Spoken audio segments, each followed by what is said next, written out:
tükk aega mõtlesin, mis olevus see seal vees on. Võtsin veel monokulari, vaatasin, mõtlesin, see on part või see on mingi lind, ei saanud üldse aru.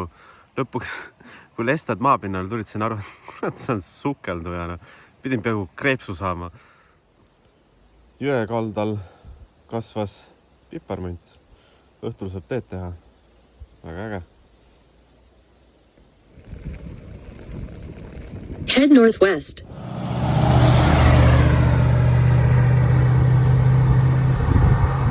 Siit läheks justkui ATV rada, aga siit peaks välja jõudma Kose kaevandusse. Vaatame, jõuame äkki sinna välja. Gigantiš. Kose karjäär.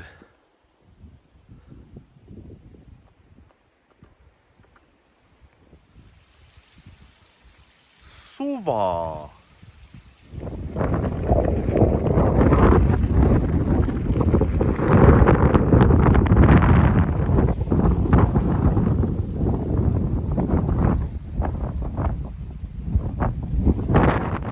Kuidas tegutseb Eesti maffia? Kõigepealt sa koksad inimese seal maha, siis tuled mööda kõrvalise teid siia, viskad ketti ümber kaela ja raskusega siis sette basseini ja ei leia siit mitte keegi sind enam ülesse. Päris hea tuul on siin. Ja samas siin on ka väga hea vaade. Siit paistab Jõhvi ära. Siin on veel teisi tuhamägesid silmapiril näha.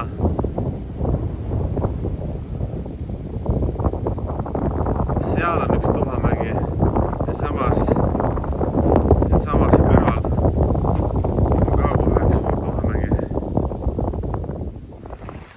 See on mäe otsas olev kanal, kust voolab sette vesi alla sette basseini.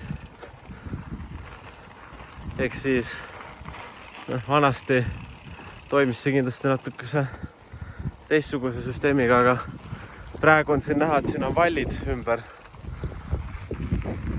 Et vesi koguneks siia peale, toodi aga aina rohkem uut ja uut tuhka siia ja siis vihmaga pesida selle puhtaks. Kõik läks ette basseini alla välja. Vaade, mis siin tavaneb, on päris hea. Siit tekib kohe tunne, et tahaks siit alla sõita. Võib päris äge olla.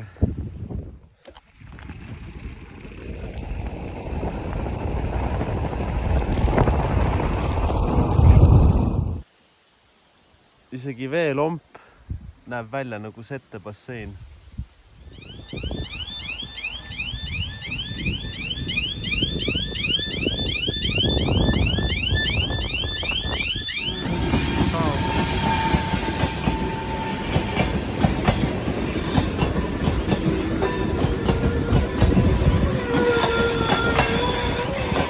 Ida-Virus elu käib.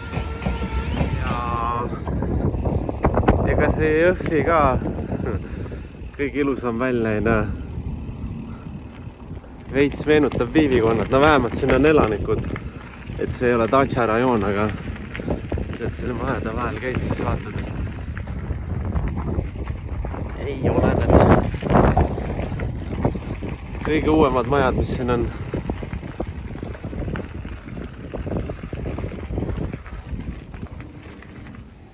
Ma ei mäleta, minu viimati sellist teadete tahvet nägin.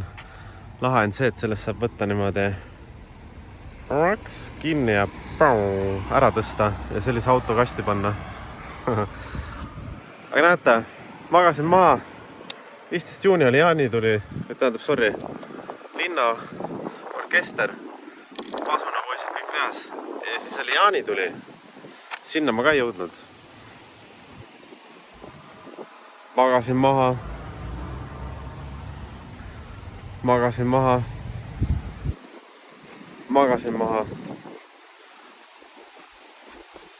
selle ka maha. Sõidad Jõhvis, mõtled, kõht tühi. Oh, söökla. Damn. Tuled Jõhvi, käid kõigepealt kemopuhastuses, siis käid pesulas lased põhja ka puhtaks pesta. Lähed ühe maja võrra edasi, käid saunast läbi, paned õlut ja võtad leili ning lõpuks tuled siia magama. Saad endale öömaja kuskil Urtsikus.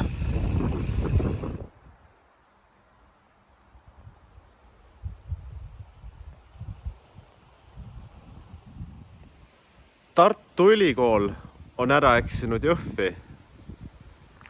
Siin on 3 samasugust maja. Maja on põhjust pooleks tehtud. Inimesed elavad paaris siin, paarismajana. Kusjuures see siin on kiirabiauto ja Google ütles, et see on haigla. Vau! Võib-olla siis kunagi oli haigla. Näete siis 3 majast see on kõige ilusam ja viisakam.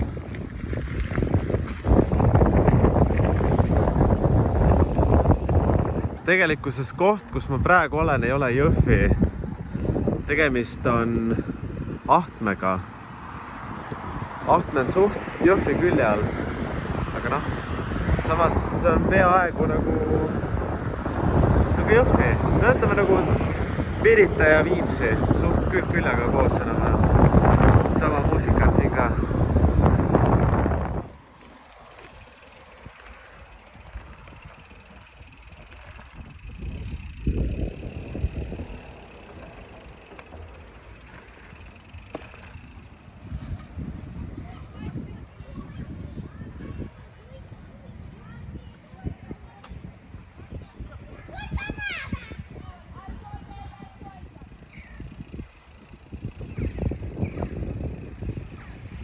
Lahepäris.ee 10 aastat tagasi, kui ma noor ja loll olin, täna olen ma ainult loll, vedasin ma veoautoga juurikaid siia samma poodi. Ja kusjuures nii palju on vahepeal muutunud, et ennem oli siin Maxima, tänaseks on Kross asja üle võtnud. Mis veel on uut siin, on see, et siia on ehitatud uus laohoone. Laopind on suuremaks tehtud, ennem seda osa ei olnud. Ja noh, rekkaga saad sa sõita siis nüüd vot siia. Oma kauba maha panna ja minema minna. Tahaks baari minna, telefoninumber on olemas. Kuigi samas, kui jälgida telliseid, mis on happe vihma poolt juba ära söödud, siis tekib tunne, et ega see baar vist ei tegutse. Samas, mis siin huvitavat on, minnes ümber nurga läbi Viinarmaar ja Põõsa, on näha, et siin toimuvad lastepeod baaris. Vau! Keset linna asub pood, kus saate osta endale kasvuhooned, uksed, aknad ja katuse ja villa. Kõik, mis vähegi vajalik ehituseks. Ekopood .ee. Kas tõesti Jõhvi on nii ilus või?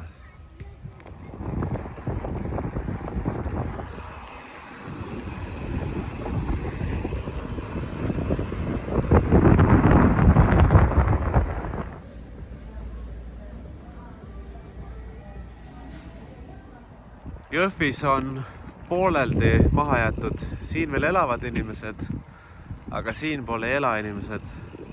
Selline põnev korterelamu. Pool majast on maha jäetud.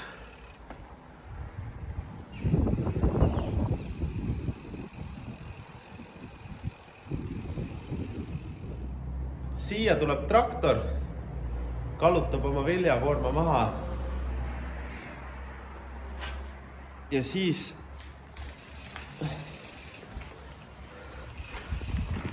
sõidab siit välja.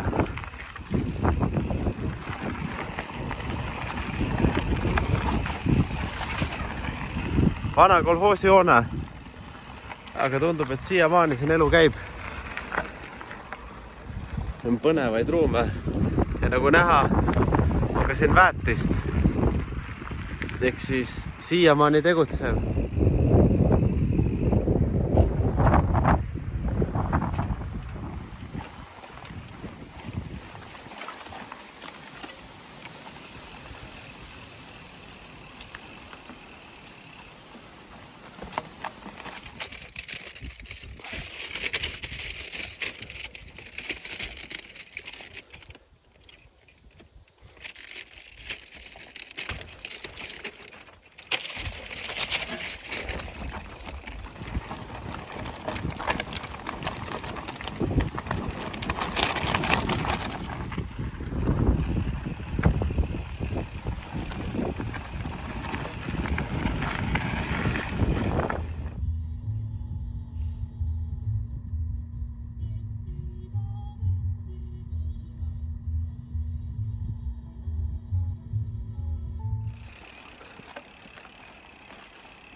üks huvitav fakt.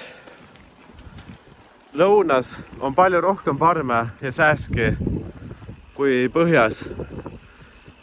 Et pole pikka aega metsaradasid sõitnud.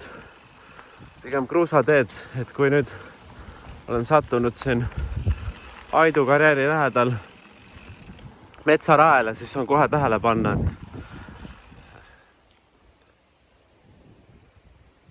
Aidu karjääri supluskoht.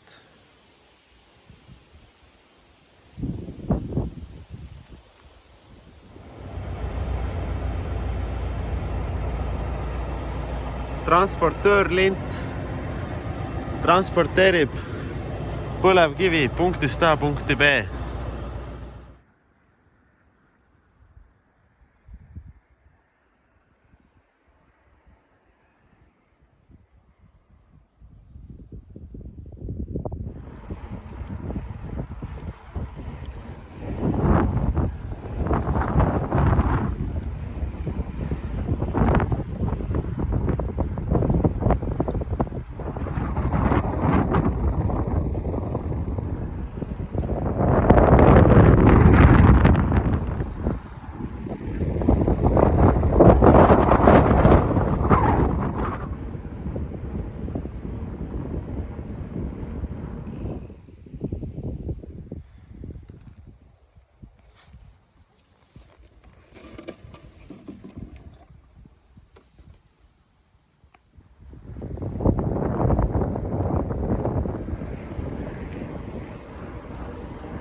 Omadega jõudnud Sondasse ja siin elu ei käi.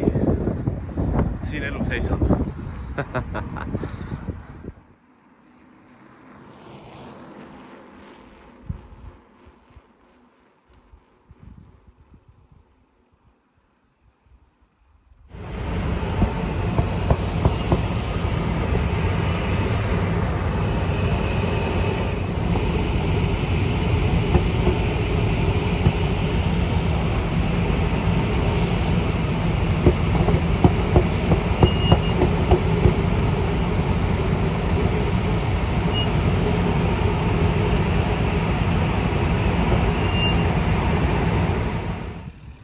Mis siis juhtus? Juhtus see, et mul oli hoog sees ja mõtlesin, et davai, ma väntan siis. Ja ma väntasin praktiliselt 60 kiltsa jutti. Ma hakkasin sõitma Aidu karjäärist kell 8:30 ja praegu kell on 12 läbi veits. Ma olen omadega Rakvere jõudnud. Ehk siis ma panin 60 kiltsa põhimõtteliselt jutti. Tänane distants on siis 100 kilomeetrit.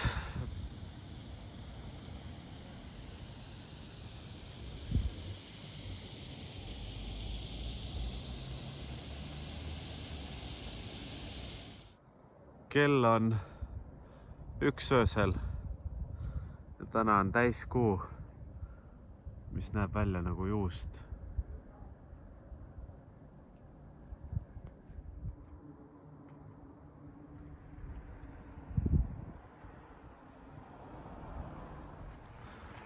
Lähme vaatame siis, kas võetakse minusugune hull siin vastu.